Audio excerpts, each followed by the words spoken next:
నవరస నటన సార్వభౌముడు కైకాల సత్యనారాయణ ఇక లేరు. కొంతకాలంగా అనారోగ్య సమస్యలతో బాధపడుతున్న ఆయన శుక్రవారం ఉదయం హైదరాబాద్లోని తన నివాసంలో కన్నుమూశారు. 87 వయసులో ఆయన తుది శ్వాస విడిచారు. కన్నడలో యష్ హీరోగా రూపొందిన కేజీఎఫ్ తెలుగులోనూ సంచలన విజయం సాధించింది. తెలుగుతో పాటు తమిళం, హిందీలోనూ ఈ చిత్రం సంచలన వసూళ్లు తీసుకొచ్చింది. ఇదిలా ఉంటే ఈ చిత్రానికి తెలుగు సీనియర్ నటుడు కైకాల సత్యనారాయణకు సంబంధమేంటి అనేది చాలా మందికి అర్థం కాని విషయం. కేజీఎఫ్ సినిమా విడుదలైనప్పుడు ముందుగా కైకాల సత్యనారాయణ సమర్పించు అనే పడుతుంది. తెలుగులో ఈ చిత్రాన్ని అప్పట్లో సాయి కొర్రపాటితో కలిసి విజయ్ కిరంగదూర్లతో పాటు కైకాల సత్యనారాయణ సమర్పించు అంటూ టైటిల్ కార్డు వేశారు. దాదాపు 777 సినిమాలకు పైగానే నటించిన కైకాల కొన్నేళ్లుగా సినిమాలకు దూరంగా ఉంటున్నారు. వయోభారంతో ఆయన సినిమాలు చేయడం లేదు. అయితే ఒకప్పుడు రమా ఫిల్మ్స్ పేరుతో ఈయన సినిమాలు నిర్మించారు. ఈయన వారసుడు కూడా నటుడు కాకుండా నిర్మాణ రంగంలోకి అడుగుపెట్టాడు. కేజీఎఫ్ చిత్ర సమర్పకుడిగా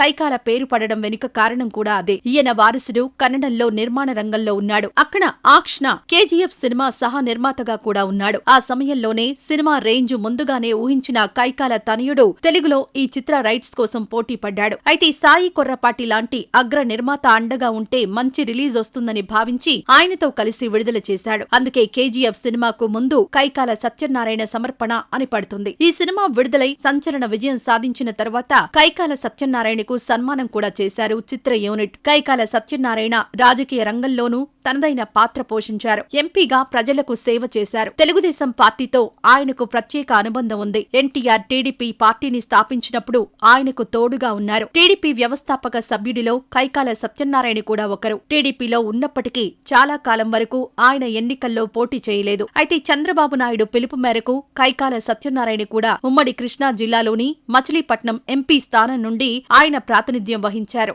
మచిలీపట్నం పార్లమెంట్ స్థానంలో సత్యనారాయణ 1996లో విజయం సాధించారు. మచిలీపట్నం ఓటర్లు విలక్షణమైన తీర్పునిచ్చేవారు. ఈ స్థానం నుండి రాజకీయ ఉద్దండులు విజయం సాధించారు. ఇలాంటి పార్లమెంట్ స్థానం నుండి కైకాల సత్యనారాయణ విజయం సాధించారు. మండలి వెంకట కృష్ణారావు, మోటూరు హనుమంతరావు, వడ్డే శోభనాద్రీశ్వరరావు, కావూరి సాంబశివరావు, అంబటి బ్రాహ్మణయ్య, బూరగడ్డ నిరంజనరావు తదితరులు ఈ స్థానం నుండి విజయం సాధించారు. కావూరి సాంబశివరావు ఈ స్థానం నుండి 3 దఫాలు విజయం సాధించారు. ఆ తర్వాత ఆయన ఏలూరు నుండి కూడా గెలుపొందారు. 1996లో జరిగిన ఎన్నికల్లో టీడీపీ నుంచి మచిలీపట్నం నుండి కైకాల సత్యనారాయణ గెలుపొందారు. 1998లో కావూరి సాంబశివరావు చేతిలో కైకాల సత్యనారాయణ ఓటమి పాలయ్యారు. దీంతో సత్యనారాయణ రాజకీయాలకు దూరంగా ఉంటున్నారు. టీడీపీ వ్యవస్థాపకులు ఎన్టీఆర్తో సత్యనారాయణకు మంచి అనుబంధం ఉండేది. కైకాల మరణించిన విషాద సమయంలో సినీ ప్రముఖులు ఆయన్ని గుర్తు చేసుకుంటూ సంతాపం తెలుపుతున్నారు. రామ్ చరణ్ ట్విట్టర్ వేదికగా కైకాల సత్యనారాయణ గారి మృతి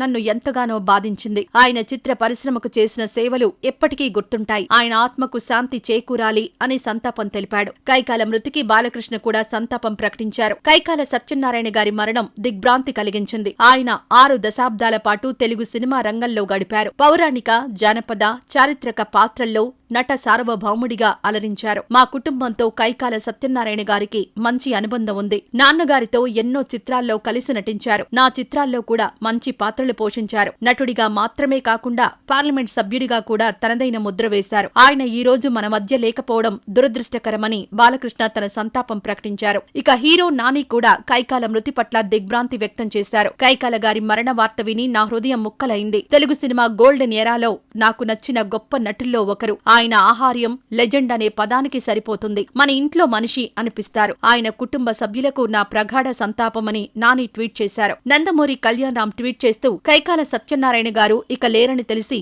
ఎంతో బాధపడ్డాను. ఆయన నిజమైన లెజెండ్. ఆయన పోషించిన చాలా పాత్రలు ఇతరులకి అసాధ్యం అని పేర్కొన్నాడు. రవితేజ కూడా తన సంతాపం ప్రకటించాడు. కైకాల మృతి నా హృదయానికి ఎంతో బాధ కలిగించింది. ఇండియన్ సినిమా గొప్ప నటుల్లో ఆయన ఒకరు. ఆయన కుటుంబ సభ్యులకు, సన్నిహితులకు నా ప్రగాఢ సానుభూతి అంటూ పేర్కొన్నారు.